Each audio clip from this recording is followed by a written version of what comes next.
Communist దిగ్గజం సురవరం సుధాకర్ రెడ్డి అంతిమయాత్ర కొనసాగుతుంది. తెలంగాణ ప్రభుత్వ అధికార లాంఛనాలతో అంతిమయాత్ర నిర్వహించారు. గౌరవ సూచకంగా పోలీసులు గాల్లోకి కాల్పులు జరిపారు. మక్తుం భవన్ నుంచి గాంధీ మెడికల్ కళాశాల వరకు అంతిమయాత్ర కొనసాగింది. కామ్రేడ్ అమర్ రహే అంటూ సిపిఐ కార్యకర్తలు, నాయకులు నినాదాలు చేశారు. సురవరం సుధాకర్ రెడ్డి భౌతిక కాయాన్ని కాసేపట్లో గాంధీ మెడికల్ కళాశాలకు అప్పగించనున్నారు. గత కొంతకాలంగా అనారోగ్యంతో బాధపడుతున్న సురవరం సుధాకర్ రెడ్డి శుక్రవారం రాత్రి హైదరాబాద్ గచ్చిబౌలిలోని కేర్ ఆసుపత్రిలో చికిత్స పొందుతూ తుది శ్వాస విడిచారు.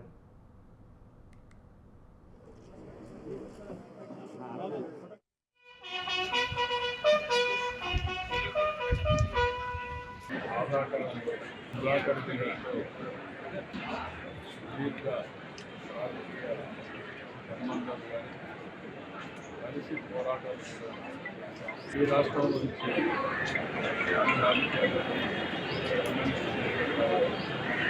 అతన్ని దేశ రాష్ట్రంగా ప్రభుత్వం పాత్ర పోషించడం, ఆల్ ఇండియా లెవెల్లో ఉద్యమాలు ప్రజానికి అదే మాదిరిగా అలయన్స్ కార్యక్రమాలు ఎంపీగా కూడా పోటీ గెలవడం ఇవన్నీ కూడా సుదీర్ఘ అనుబంధం ఉంది. ఢిల్లీలో కూడా అనేక ప్రభుత్వాలు ఏర్పాటు చేసినట్టు కానీ అదే మరి ప్రజాస్వామ్య పరిరక్షణ కోసం పోరాట ఉద్యమంలో కానీ అనేక సందర్భాలు పోరాడారు. మిత్రులు తను నమ్మిన సిద్ధాంతం కోసం బాల్యం నుంచి కట్టుబడి వివిధ బాధ్యతల్లో పార్టీ కార్యక్రమాల్లో చురుగ్గా ముఖ్యంగా పేదల పక్షాన పోరాడుతూ అఖిల భారత ప్రధాన కార్యదర్శిగా కమ్యూనిస్ట్ పార్టీకి ఎంపికైనట్టు మంచి వ్యక్తి, మానవతావాది, సజ్జనుడు శ్రీ సురవరం సుధాకర్ రెడ్డి గారి మరణం చాలా విచారకరం.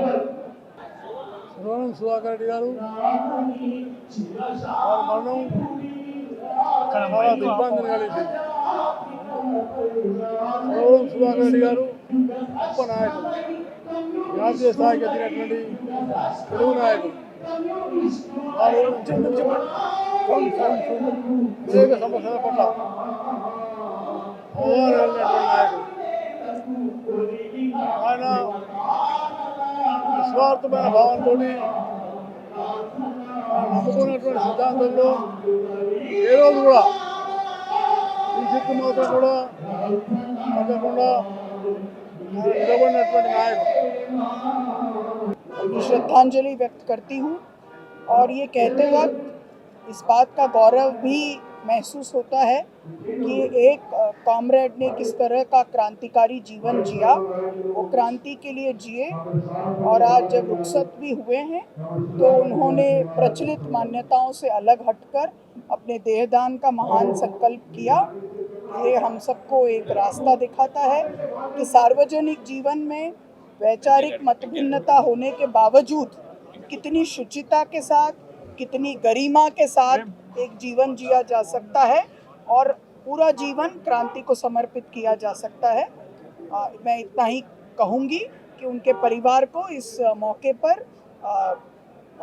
साहस मिले और हम सब దివంగత్ కే ప్రతి అప్ని శ్రద్ధాంజలి వ్యక్త करते తప్పకుండా చర్చించి, ఎందుకంటే తెలంగాణలో ఉన్న కొద్దిమంది విలువలతో కూడుకున్న రాజకీయాలను జీవిత కాలం ఆచరించిన వ్యక్తుల పట్ల ఈ ప్రభుత్వానికి సానుభూతి ఉన్నది, ఈ ప్రభుత్వానికి గౌరవం ఉన్నది. అందుకే కొండా లక్ష్మణ్ బాపూజీ గారు అంటే ఇండియన్ ఇన్స్టిట్యూట్ ఆఫ్ హ్యాండ్లూమ్ టెక్నాలజీకి పెట్టుకోవడం జరిగింది. మహిళా యూనివర్సిటీకి వీరనారి చాకలి ఐలమ్మ గారి పేరు పెట్టుకోవడం జరిగింది. తెలుగు యూనివర్సిటీకి సురవరం ప్రతాప్ రెడ్డి గారి పేరు పెట్టుకోవడం జరిగింది. ఈ తెలంగాణ సమాజంలో ప్రజలకు ఆదర్శంగా నిలబడ్డ వ్యక్తులను జైపాల్ రెడ్డి గారి పేరును పాలమూరు రంగారెడ్డి ఎత్తిపోతలకు పెట్టుకోవడం జరిగింది. ప్రజా యుద్ధ నౌక గద్దర్ గారి పేరును చిరస్థాయిగా ఉండిపోయే విధంగా చర్యలు తీసుకోవడం జరిగింది. ఆ కోవలోకి వచ్చే సురవరం సుధాకర్ రెడ్డి గారిని కూడా తప్పకుండా రాష్ట్ర ప్రభుత్వం గుర్తిస్తుంది. దానికి సంబంధించి వారిని శాశ్వతంగా ఈ ప్రాంత ప్రజలు గుర్తుపెట్టుకునే విధంగా అభివృద్ధి కార్యక్రమంలో ఎక్కడైనా వారి యొక్క పాత్రను ఉండే విధంగా మంత్రివర్గంలో చర్చించి నిర్ణయం తీసుకోవడం జరుగుతుంది. శ్రీ సురవరం సుధాకర్ రెడ్డి గారు ఈరోజు మనందరి నుంచి దూరం అయినటువంటి ఈ పరిస్థితుల్లో శోకతత్వ హృదయంతో వారికి ఘనమైనటువంటి నివాళులు అర్పించడమే కాకుండా వారి ఆత్మకి శాంతి చేకూరాలని భగవంతుని ప్రార్థిస్తూ ఉంటాం.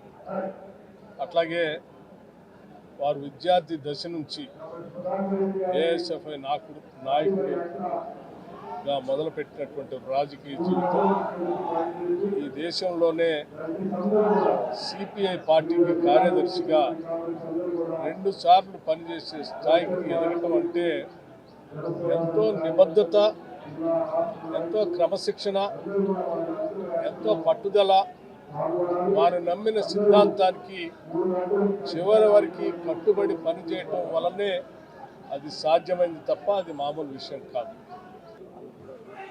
సురవరం సుధాకర్ రెడ్డి గారు వారి జీవితం మనందరూ కూడా ఆదర్శపాయం.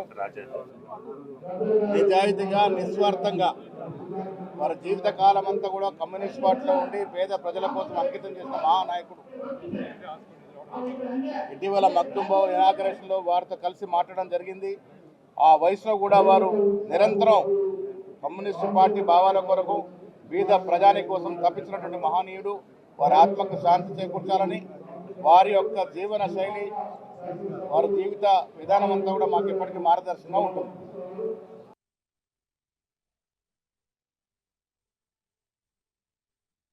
నేను అన్నిటికన్నా కమ్యూనిస్ట్ పార్టీని ఎందుకు ఎక్కువగా ప్రేజ్ చేస్తూ ఉన్నారంటే అదొక్కటే పార్టీ ఇంతవరకు జరగకుండా ప్రజల గురించి ఏది కావాలనుకున్నదో ఇవాళ 1911 అదే పార్టీ కొన్ని ముందుకు వస్తూ ఉంటుంది. అది మీకు వేరే పార్టీలో కనపడదు. సుధాకర్ రెడ్డి దాంట్లో ఒక భాగం. కాబట్టి సుధాకర్ రెడ్డి గారికి ఎంతమంది పెద్ద చెప్పుకున్నా కానీ ఆయన ఏం చేయాలో సమాజానికి చేశాడు, ప్రజలకు చేశాడు. అది ఉత్తమమైన పోస్ట్కి జనరల్ సెక్రటరీ సిపిఐకి అయినంటే అది చిన్న మాట కాదు, అది చాలా పెద్ద మాట. చాలా గర్వకారణం, గర్వం ఉంది. నాకు గర్వంగా భావిస్తూ ఉన్నాను. మన దగ్గర నుంచి మనకు తెలిసిన మన తెలంగాణ నుంచి సురవరం ఫ్యామిలీ నుంచి అంత పెద్ద స్థాయికి ఎదిగాడు. కాబట్టి ఆయనకి నివాళులు అర్పించుకుంటూ ఆయన మనసు శాంతి కలగాలని కోరుకుంటూ సెలవు తీసుకుంటూ ఉన్నాను. పెద్దలు కీర్తిశేషులు సురవరం సుధాకర్ రెడ్డి గారి యొక్క తెలంగాణ రాష్ట్ర ఏర్పాటు కొరకై, లేక వారు స్థాయి సంఘం కార్మిక సంఘ చైర్మన్గా ఉన్నప్పుడు లెఫ్ట్ ఫ్రంట్ మద్దతుతో ఏర్పడ్డ యూపీఏ 1 ప్రభుత్వం తీసుకొచ్చిన చరిత్రాత్మక నిర్ణయాలు, ఎంప్లాయ్మెంట్ గ్యారంటీ స్కీమ్ కావచ్చు, రైట్ టు ఎడ్యుకేషన్ స్కీమ్ కానీ మిగతా ఎన్నో చట్టాలలో లెఫ్ట్ ఫ్రంట్, ముఖ్యంగా అటు సీతారాం యేచూరి కావచ్చు, సురవరం సుధాకర్ రెడ్డి గారి యొక్క పాత్ర చరిత్రాత్మకం. వారి అకాల మరణం కమ్యూనిస్ట్ పార్టీ ఆఫ్ ఇండియాకే కాదు, ఇవాళ తెలంగాణలో తిరిగి ప్రజాప్రభుత్వం ఏర్పడడం చేయడంలో కమ్యూనిస్ట్ పార్టీ ఆఫ్ ఇండియా యొక్క మద్దతు అత్యంత కీలకం. వారు ఒక ఉన్నత వర్గాలలో పుట్టినప్పటికీ పేద ప్రజల కోసమే జీవితాన్ని అంకితం చేసినటువంటి త్యాగ పురుషుడు సురవరం సుధాకర్ రెడ్డి గారు అనే సందర్భంగా తెలియజేస్తా ఉన్నా. ఒక మాటలో చెప్పాలంటే బడుగు బలహీన వర్గాలకి మరి ఎప్పుడూ అండగా ఉండటమే కాక వాళ్ళ జీవితం కోసం వాళ్ళను బాగు చేయాలని తన జీవితాన్ని అనేక రకాలుగా మరి త్యాగం చేసినటువంటి మనిషి. ఇంకో మాటలో చెప్పాలంటే రాజకీయాల్లో త్యాగ పురుషులు వాస్తవంగా చెప్పాలంటే ఇంకా ఒకరిద్దరు ఉంటే ఉండొచ్చు, కానీ ఇంత త్యాగం చేసేటువంటి మహనీయులు మాత్రం లేరు అని కూడా ఈ సందర్భంగా నేను తెలియజేస్తా ఉన్నా. ఎన్నో విప్లవోద్యమాల్లో, ఎన్నో ప్రజా ఉద్యమాల్లో, ఎన్నో కార్మిక ఉద్యమాల్లో, తెలంగాణ ఉద్యమంలో తన వంతు పాత్ర పోషించి చిరస్మరణీయమైన ముద్ర వేసుకున్న మహనీయులు పెద్దలు సురవరం సుధాకర్ రెడ్డి గారి మరణం మా అందరినీ కూడా తీవ్రమైన ఆవేదనకు, తీవ్రమైన దిగ్భ్రాంతికి గురి చేసింది. వారు అంచెలంచెలుగా ఒక విద్యార్థి నాయకుడిగా తన ప్రస్థానాన్ని ప్రారంభించి ఒక జాతీయ పార్టీకి జాతీయ స్థాయిలో ప్రధాన కార్యదర్శిగా 7 ఏళ్ల పాటు బాధ్యతలు నిర్వహించడం అంటే సామాన్యమైన విషయం కాదు. నిబద్ధతతో మొదటి నుండి ప్రజల పట్ల ఒక స్పష్టమైన ప్రజా సమస్యల పట్ల ఒక స్పష్టమైన అవగాహనతో అన్ని ప్రజా సమస్యల విషయంలో కూడా క్రియాశీలంగా వ్యవహరించిన సురవరం గారు మన మధ్య లేకపోవడం అనేది ప్రజా ఉద్యమాల్లో పనిచేసిన ప్రతి ఒక్కరికి కూడా తీరని లోటు. ముఖ్యంగా తెలంగాణ ఉద్యమానికి సంబంధించిన మాట మాట్లాడాల్సి వస్తే ఆనాడు కమ్యూనిస్ట్ పార్టీ ఆఫ్ ఇండియా ముందుకు వచ్చి పెద్దలు ప్రణబ్ ముఖర్జీ గారి కమిటీ ఆనాడు కేంద్ర ప్రభుత్వం ఏర్పాటు చేస్తే యూపీఏలో ముందుకు వచ్చి ఆనాడు కమ్యూనిస్ట్ పార్టీ ఆఫ్ ఇండియా మద్దతు తెలపడం, పార్లమెంట్ ఉభయ సభల్లో కూడా వారు మద్దతు ఇవ్వడం, మా వినోద్ గారు అదేవిధంగా మా గౌరవ పార్లమెంట్ సభ్యులందరూ ఆనాడు ప్రత్యేకంగా జాతీయ స్థాయిలో సురవరం సుధాకర్ రెడ్డి గారు కూడా ఆనాడు మాతో కలిసి నడిచినవారు. ఆ రోజు జాతీయ స్థాయిలో వారితో పాటు కలిసి పనిచేసే ఒక అవకాశం కూడా మా పార్టీకి కలిగింది. వాళ్ళ పెద్దలు కేసీఆర్ గారు వారితో ఉన్న తన అనుభవాలను కూడా గుర్తు చేసుకుంటూ వారి తరఫున అదేవిధంగా మా పార్టీ తరఫున కూడా మరి కమ్యూనిస్ట్ పార్టీ ఆఫ్ ఇండియాకి అట్లాగే ఈ రాష్ట్రంలోని ప్రజా ఉద్యమాల్లో పాల్గొన్న ప్రతి ఒక్కరికి, వారితో పాటు ముఖ్యంగా సురవరం గారి కుటుంబం వారి శ్రీమతి విజయలక్ష్మి గారికి, వారి అబ్బాయి కపిల్ గారికి, అదేవిధంగా కమ్యూనిస్ట్ పార్టీ ఆఫ్ ఇండియా అభిమానులకి కార్యకర్తలందరికీ కూడా మా పార్టీ తరఫున మా పార్టీ అధ్యక్షులు కేసీఆర్ గారి తరఫున హృదయపూర్వకమైన వినమ్రమైన నివాళులు అర్పిస్తూ వారి లేని లోటు పూడ్చలేనిది, వారి కుటుంబానికి ఈ సందర్భంగా మనోధైర్యంతో నిబ్బరంతో ముందుకు పోవాలని మనస్ఫూర్తిగా కోరుకుంటూ వారికి మా నివాళి. స్వర్గీయ సురవరం ప్రతాపరెడ్డి గారి యొక్క పేరున మేము వెలువరించినటువంటి అమూల్యమైనటువంటి ఒక 3 గ్రంథాలను వెలువరించిన సందర్భంలో వారు ప్రత్యేకంగా నన్ను అభినందించి నా దగ్గరికి వచ్చి మా ఇంటికి వచ్చి నన్ను ఎంతో గౌరవించి ఎంతో ప్రేమించి ఒక బృహత్తరమైనటువంటి కార్యం మీరు భుజాల మీదకి ఎత్తుకొని చాలా విజయవంతంగా పూర్తి చేసినారు. చాలా సంతోషం. వ్యక్తిగతంగా మా సురవరం కుటుంబ తరఫున కూడా మీకు ధన్యవాదాలని చెప్పి నన్ను నాడు వారు ప్రోత్సహించడం జరిగింది. వారి లోటు తప్పకుండా ఉభయ రాష్ట్రాలతో పాటు భారతదేశంలో ఉండేటువంటి సంస్థాపరంగా భారత కమ్యూనిస్టు పార్టీకి అదేవిధంగా ఈ 2 తెలుగు రాష్ట్రాలకు గొప్ప లోటు అని చెప్పి నేను భావిస్తూ నమస్కారం. శ్రామికులందరికీ, పేద ప్రజలందరికీ చాలా దుఃఖమైన రోజు. ఇవాళ సురవరం సుధాకర్ రెడ్డి గారు భారత కమ్యూనిస్టు పార్టీ యొక్క దేశ ప్రధాన కార్యదర్శిగా 2 సార్లు పనిచేయడం అంటే మామూలు విషయం కాదు. చాలా మహబూబ్ నగర్లో జన్మించి ఒక తెలంగాణ ప్రాంతం నుంచి వెళ్ళి ఈ దేశ కమ్యూనిస్టు పార్టీకే అత్యంత ఉన్నత పదవిలో ఉండడం అంటే ఇక్కడున్న అందరూ పార్టీలకు కానీ లేకపోతే ఇక్కడ వాళ్ళందరూ కూడా గర్వకారణం అని చెప్ప తప్పదు.